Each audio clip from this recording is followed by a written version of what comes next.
Hello, everyone. So I am here with Stephen Jaffe. He is running to represent the 12th District of California.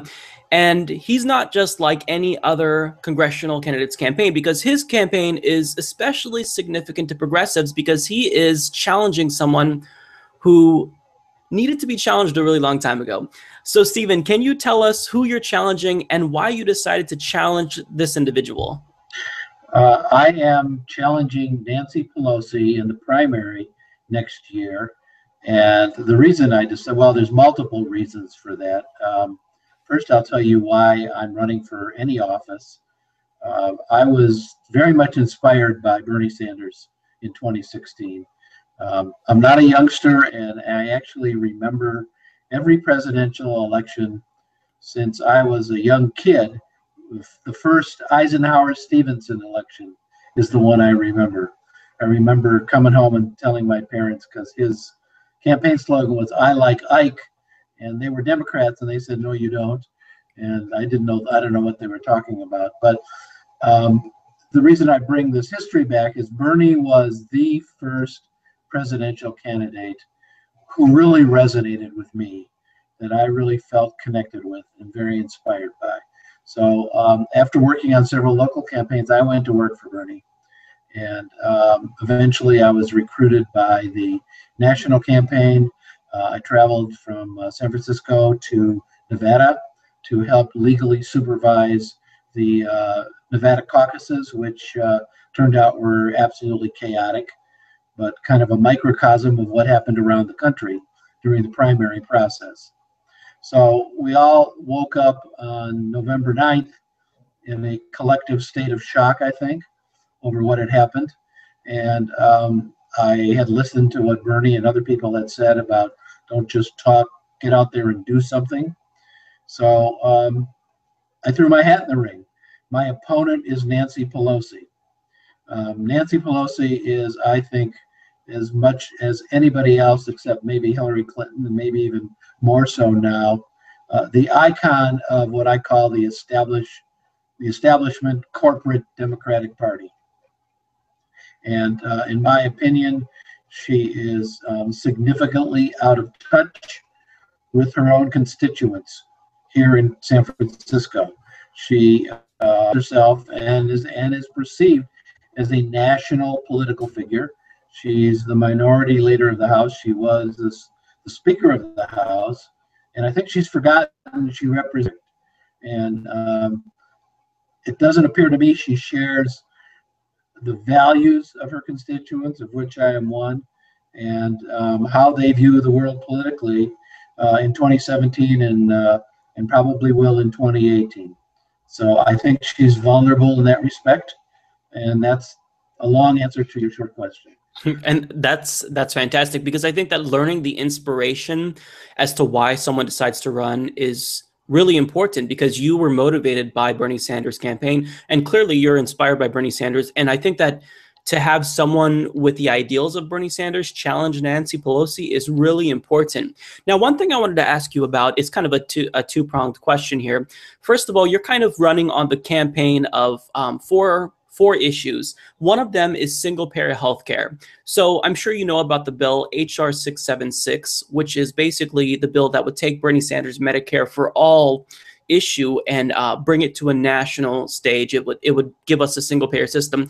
So you support single-payer, but Nancy Pelosi also states that she supports single-payer as well, but yet she won't co-sponsor HR 676. And she stated recently that she doesn't even believe that Democrats should start pushing for that issue. So for my question, I want to know, would you actually co-sponsor HR 676? And why is it that you think Nancy Pelosi refuses to get on board in spite having the rhetorics, that's seemingly in support of single payer?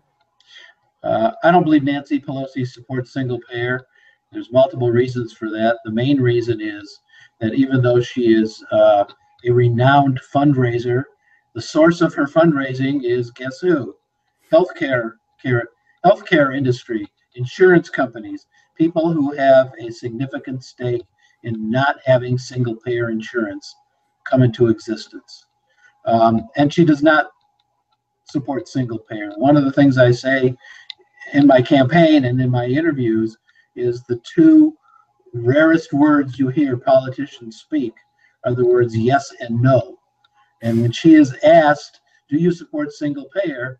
If you can ask me that question and I'll give you a one-word answer, yes. If you ask her that question, you get a 5-minute long-winded, evasive, and obfuscates. I can't say the word, but it's a hard word, obfuscate. Yes. And she doesn't answer the question. The last time I heard her speak about it was a couple of days ago, and she's using evasive and hedge words like single payer option. What does that mean? I don't know what that means. Option to what? What's the other option?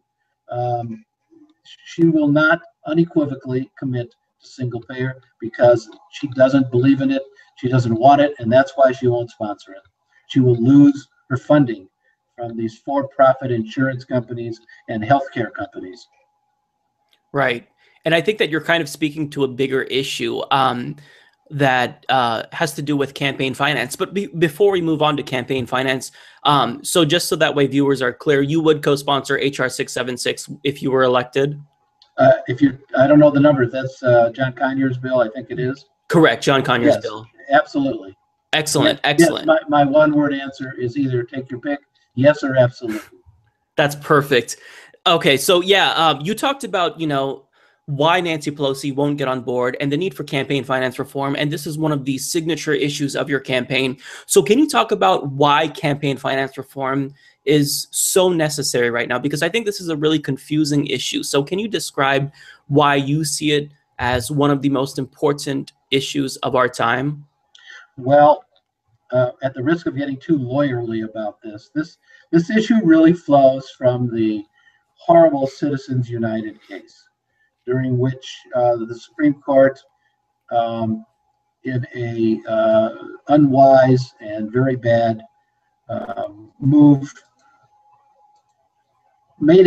equated a corporation with a human person and said if a human person can give money to campaigns, so can a corporation. Of course, the corporation being a person is a fiction. The idea of a corporation itself is a fiction. It's legally created. It's not a living human being. So now you have corporations with essentially unlimited funds, funneling their money through PACs and other organizations, in some cases laundering their money so it's impossible to tell from where it comes, and then giving it to candidates who support their point of view. That makes it possible for people like the Koch brothers and others to essentially buy votes. There are some races where the spending by one side is 20 orders of magnitude bigger than the other because of these floods of money that come in that way.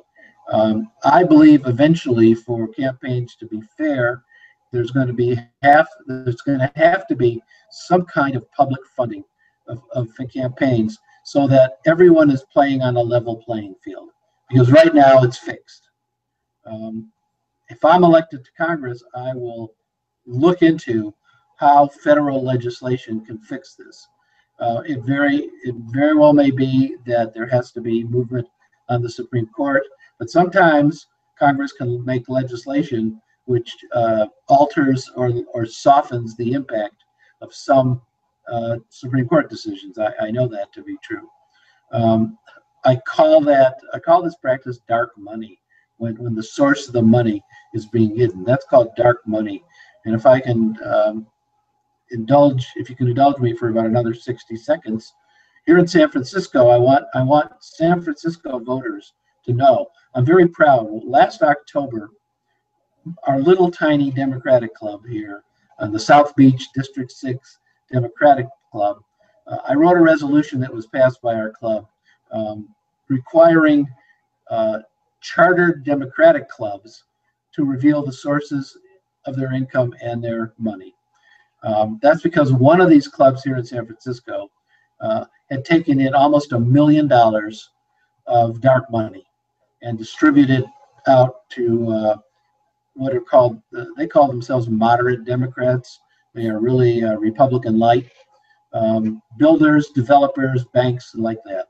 So that resolution was to target all clubs and make them show where they're getting their money and how they spend it. Well, then I went to another club, gave a speech, and they adopted it. Then the San Francisco Democratic County Central Committee, which is the Democratic Party of the entire city, adopted a similar bill requiring all the clubs to do it and itself to follow that. So this has been escalating here, and there is now pending in the California legislature a bill, AB 14, statewide reporting of dark money. So it's a really growing movement here, which I hope I had a little bit to do with incubating it way last October in our little club resolution. So that is a central plank of my campaign, getting rid of dark money and finding a way that all candidates compete for public offices on a level playing field. And you're not just talking the talk, you're actually walking the walk, because what I've noticed is that there's a certain number of corporate Democrats that have co-opted the language that progressive use about wanting campaign finance reform. However, they still continue to take PAC money and corporate money because they say you can't show up to a gunfight with a knife, but you're actually doing something that shows that you don't have to run a campaign and take PAC money. So can you explain how you're actually getting your money for your campaign? Well, I am incredibly gratified. You know, I'm a novice politician. This is the first time I've ever run for office, and I'm still not used to having people who've never met me send me money. We are well over 800 individual contributors now in a little over a month. I think we've been just doing it about a month. And the contributions are coming from all over the United States. More than half of my contributions are out of state. And I mean all over the United States. And that sends two messages to me. One is that people agree with what I'm saying on the issues that I'm talking about. But as much as I would like to say everyone is sending me this money because I'm such a good-looking, wonderful fellow, the truth is it has not much to do with me this early on, because I'm a stranger. They don't know me. The contributions I'm getting are from people who want to unseat Nancy Pelosi. And when they see that I seem to agree with their point of view, at least superficially, they said, that's what I think, they send money. As time goes by and I get to be better known, I hope that they do it on account of me more so. But it's been very gratifying. How are we doing it? We have a website, Jaffe, Jaffe, for Congress with the number 4.com.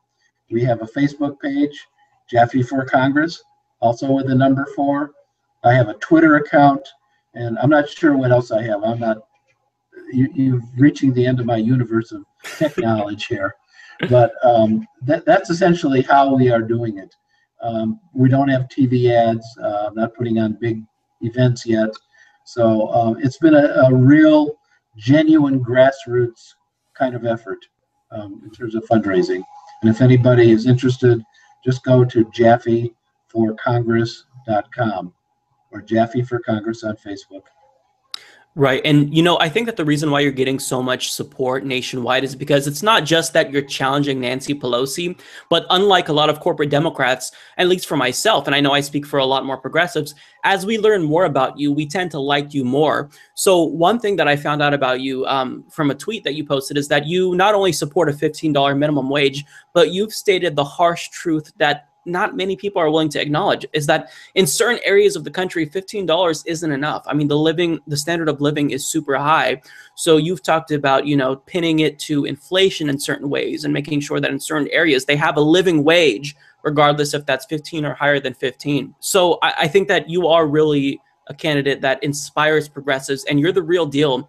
So let me ask you this, because I know that for a lot of people right now, if they can't donate money, then what else can they do? Is there any option that we could potentially phone bank for you or knock on doors for you if we're outside of the state? I mean, how can we make a difference and support your campaign? Well, when people tell me, I'm sorry, I really love what you like, but I'm unemployed right now, we're really struggling, I can't send you money. What I tell them to do, I tell them to do two things. One, I say, send me $1. Send me a $1 contribution, make your statement. show yourself as a donor. I really don't care. That $1 means more to me than $500 from somebody who's making a lot of money. Just sticking your name out there like that. I also say write me an email or put it on the website that you would like to volunteer. I have people who will read that and watch that, and you can expect to be contacted if you'd like to do that. So that's my answer to that question. Well, that's fantastic. Look, I won't take up too much more of your time, but is there anything else that you'd like to say? Any last, pitch that you'd like to say to my viewers? Well, I want your viewers to listen to what I say mostly. There's a lot of political rhetoric that goes around where people really don't pay attention to what the politician's saying. And I think the issues that I'm addressing are very important. They're important nationally, and they're important here in San Francisco. And nationally, I think the election is important because of whom I'm opposing.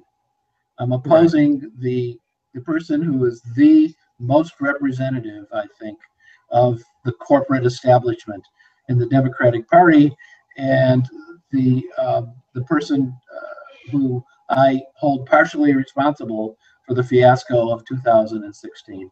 I guess the last thought that I'll close with, it bothered me when the DNC emails came out, and it was shown beyond any reasonable argument that Bernie had been essentially cheated out of the nomination. And Hillary was obviously the beneficiary of that kind of action. But it bothered me that other people in the Democratic Party never stepped up and said, you're right, we shouldn't have done it. We need to fix this problem. And they didn't, and they're not. And they have never expressed any guilt, remorse. In fact, they argue now, they're lawyers in a case in Florida, as you know. They argue we have the right to do that. We have the legal right to lie, cheat, and steal Bernie out of the nomination. And I find that morally despicable. So I guess that's how I'd like to end. Well, and I'll kind of add this. I was looking at your platform, and you actually include DNC reform as part of your platform. So I noticed that you want to abolish superdelegates. And your platform doesn't just appeal to, progressives in terms of what we're really fighting for. I mean, the three biggest issues right now are Medicare for all, Fight for 15. You're talking about, an all-encompassing platform that takes into account progressives from across the country. I mean, criminal justice reform. So I would encourage everyone of my viewers to look at his platform, because it's just comprehensive, and it's fantastic. It's as progressive as you can possibly get. So, Stephen, thank you so much for coming on the show. One more time, can you tell us where to find you? Yes, it's Jaffe, Jaffe, the number 4 and the word Congress.com, or Jaffe for Congress spelled the same way on Facebook. Those would be the two best ways. All right. And when is the primary taking place in California? In about a little over 13 months, believe it or not. Okay. I'm sorry. It's already May. A little over 12 months. 12 months. Yeah, it's a long way to go. But because I'm so unknown and she is so well known, we thought it was wise for me to jump in now and try to get people acquainted with who I am. Right. This is a true underdog story. This is a David versus Goliath situation. So I think that was a smart move. So thank you so much for coming on the show. Thank you for the opportunity. I enjoyed talking with you. Support this podcast by joining the independent progressive media revolution today at humanistreport.com.